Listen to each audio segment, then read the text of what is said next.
ನಮಸ್ಕಾರ ಸ್ನೇಹಿತರೆ, ನಾನು ನಿಮ್ಮ ರಾಘವೇಂದ್ರ. ಪುಟಾಣಿ ಹುಡುಗಿ ಆದರಿಕ ಸುಸ್ವಾಗತ. ಸ್ನೇಹಿತರೆ, ಇದು ಅಮೂಲ್ಯವಾದ ಒಂದು ಸೊಪ್ಪಿನ ಗಿಡ. ಇದು ಕಾಡುಗಳಲ್ಲಿ ಅತಿ ಹೆಚ್ಚಾಗಿ ಬೆಳೆದಿರ್ತದೆ ಮತ್ತು ದಕ್ಷಿಣ ಕನ್ನಡ ಭಾಗದಲ್ಲಿ ಇರುತ್ತೆ, ಕರಾವಳಿ ಭಾಗದಲ್ಲಿ ಕೂಡ ಇರುತ್ತೆ ಈ ಸೊಸಿ ಭಾಳ ವಿಶೇಷವಾದದ್ದು, ಅಮೂಲ್ಯವಾದದ್ದು. ಈ ಸೊಪ್ಪಿನ ಬಗ್ಗೆ ನಾವು ತಿಳ್ಕೊಂಡಿರೋ ಹಾಗೆ ಮಾಹಿತಿ ಕೊಡ್ತಾಯಿದ್ದೀವಿ. ಇನ್ನೂ ಮಾಹಿತಿ ಬೇಕಂದರೆ ಆಯುರ್ವೇದ ಡಾಕ್ಟರ್ ಅಂದರೆ ಸೊಪ್ಪಿನ ಮೂಲಕದ ಡಾಕ್ಟರ್ಗಳನ್ನು ಬಳಿ ತಿಳ್ಕೊಂಡು ಇದರ ಉಪಯೋಗವನ್ನು ಪಡ್ಕೊಬೋದು. ವಿಡಿಯೋ ಇಷ್ಟವಾದರೆ ಒಂದು ಲೈಕ್ ಮಾಡಿ, ಶೇರ್ ಮಾಡಿ, ನಿಮ್ಮ ಮನಸ್ಸಿಗೆ ಕಮೆಂಟ್ಸ್ ಹಾಕಿ. ನಮ್ಮ ಯೂಟ್ಯೂಬ್ ಚಾನಲ್ಗೆ ಸಬ್ಸ್ಕ್ರೈಬರ್ ಆಗಿ ಪಕ್ಕದಲ್ಲಿರೋ ಬೆಲ್ ಬಟನ್ ಒತ್ತಿರಿ ಮತ್ತು ವಿಡಿಯೋನ ಆದಷ್ಟು ಫ್ರೆಂಡ್ಸ್ಗೆ, ಸ್ನೇಹಿತರಿಗೆಲ್ಲ ಶೇರ್ ಮಾಡಿ. ಏನಪ್ಪ ಅಂದರೆ, ಈ ಸೊಪ್ಪಿನ ವಿಶೇಷವಾದ ಚಿಗುರೆ ಸೊಪ್ಪು ಅಂತಾರೆ. ಈ ಚಿಗುರೆ ಸೊಪ್ಪು ಅತಿ ಹೆಚ್ಚಾಗಿ ಅದೇ ಹೇಳ್ದಲ್ಲ, ಗಟ್ಟಲು ಗಿಡ, ಬೆಟ್ಟ ಗುಡ್ಡಗಳಲ್ಲಿ ಬೆಳ್ಕೊಂಡಿರ್ತದೆ.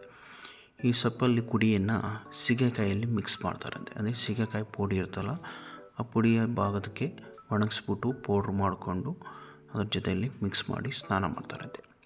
ಇದನ್ನು ಮಾಡೋದ್ರಿಂದ ಉಪಯೋಗ ಏನಂದರೆ, ಹಿರಿಯರು ವೈದ್ಯಕರು ಹೇಳಿರೋ ಮಾಹಿತಿ ನಾನು ನಿಮ್ಗೆ ಹೇಳ್ತಾ ಇದ್ದೀನಿ ಸ್ನೇಹಿತರೆ. ಇನ್ನೂ ಮಾಹಿತಿ ಬೇಕಂದರೆ ಡಾಕ್ಟರು ಅಂದರೆ ಆಯುರ್ವೇದ ಡಾಕ್ಟರ್ ಬಳಿ ಹೋಗಿ ತಿಳ್ಕೊಂಡು ಮಾಡ್ಕೊಳ್ಳಿ. ತಲೆಯಲ್ಲಿರುವ ಏನು ಮತ್ತು ಸೀಡೆ ಕೂಡ ಸತ್ತೋಗ್ತವಂತೆ. ಅಂದರೆ ಸೀಗೆಕಾಯಿ ಜೊತೆಯಲ್ಲಿ ಅಂದರೆ ಈ ಚಿಗುರೆ ಸೊಪ್ಪು, ಆ ಕುಡಿ ಮತ್ತು ಆ ಕಾಯಿ ಬೀಜ ಇರುತ್ತೆ. ಇಷ್ಟನ್ನು ಬೇಕಾದ್ರೆ ಅದನ್ನು ಒಣಗಿಸ್ಬಿಟ್ಟು ಪೌಡ್ರ್ ಮಾಡಿಕೊಂಡು ಕುಟ್ಬಿಟ್ಟು ಅದನ್ನು ತಲೆಗೆ ಅಂದರೆ ಸೀಗೆಕಾಯಿ ಜೊತೆಯಲ್ಲಿ ಮಿಕ್ಸ್ ಮಾಡಿಕೊಂಡು ಸ್ನಾನ ಮಾಡೋದ್ರಿಂದ ತಲೆಯಲ್ಲಿರುವ ಸೀಡೆ ಮತ್ತು ಏನು ಕೂಡ ಸತ್ತೋಗ್ತವಂತೆ.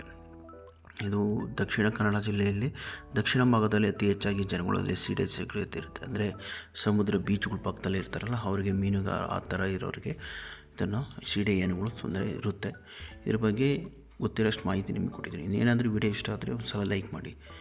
ಮತ್ತೆ ಸಿಗೋಣ ಹೊಸ ವಿಡಿಯೋದಲ್ಲಿ, ಮತ್ತೊಂದು ವಿಡಿಯೋದಲ್ಲಿ ಮಾಡಿ ತರ್ತೀನಿ ಸ್ನೇಹಿತರೆ. ಮತ್ತು ಈ ವಿಷಯನ ಮತ್ತೆ ತಿಳ್ಕೊಬೇಕಂದ್ರೆ ಆಯುರ್ವೇದ ಡಾಕ್ಟರ್ ಬಳಿ ಹೋಗಿ ತಿಳಿದುಕೊಂಡು ಮಾಡ್ಕೊಳ್ಳಿ. ಮತ್ತೆ ಸಿಗೋಣ ಮತ್ತೊಂದು ವಿಡಿಯೋದಲ್ಲಿ. ನಾನೇನು ಬರೋಂದ್ರೆ ಬಾಯ್, ಥ್ಯಾಂಕ್ ಯು.